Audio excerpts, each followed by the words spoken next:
Bonjour chers auditeurs et chères auditrices, bienvenue dans cette nouvelle chronique. Le sujet aujourd'hui, c'est pourquoi certains refusent-ils de l'aide alors qu'ils en auraient vraiment besoin.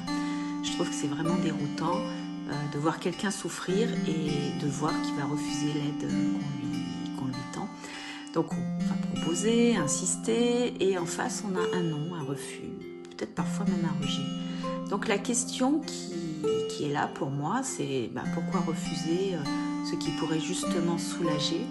Et je crois déjà que la première chose à comprendre, c'est que refuser de l'aide, ce n'est pas forcément refuser d'aller mieux. C'est souvent refuser ce que cette aide implique.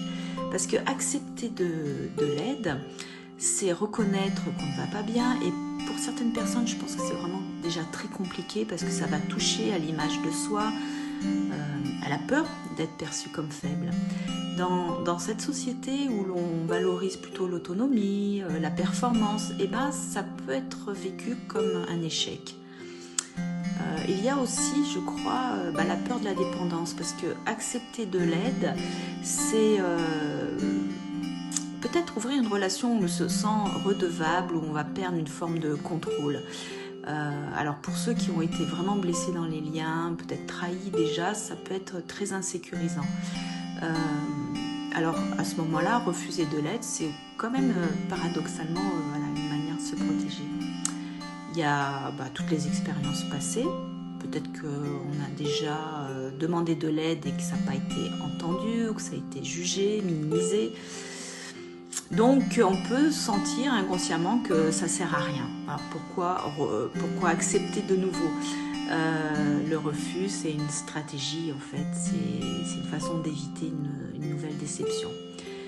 Ça peut être aussi, ça peut être plus subtil parce qu'il y a des personnes qui peuvent ne pas se rendre compte qu'elles ont vraiment besoin, qui ont appris à surmonter, à surcompenser, à survivre, à se débrouiller.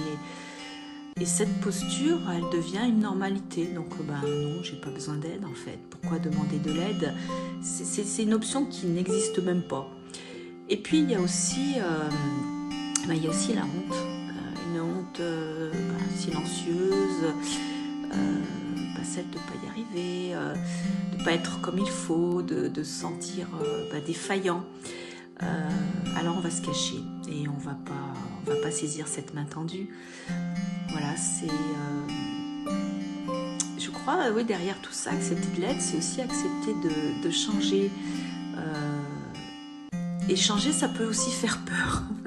Parce que ça implique de changer de repère, de changer d'une zone de confort, en fin de compte, qui est souffrante, mais qui est connue.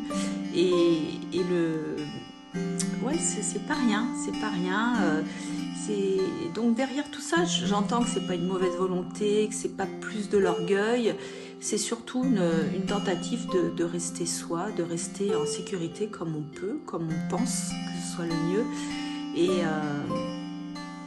déjà accepter pour la personne qui propose de l'aide, accepter ce refus, c'est apprendre à rester présent, cette qualité de présence, d'écoute, de disponibilité, de ne pas mettre de la pression, d'attendre les demandes, d'apprivoiser quelque part, créer un espace de rencontre, y revenir, faire simplement des propositions où l'autre va pouvoir peut-être déposer quelque chose et puis un jour apprendre à demander, ou en tout cas apprendre à ne pas dire non.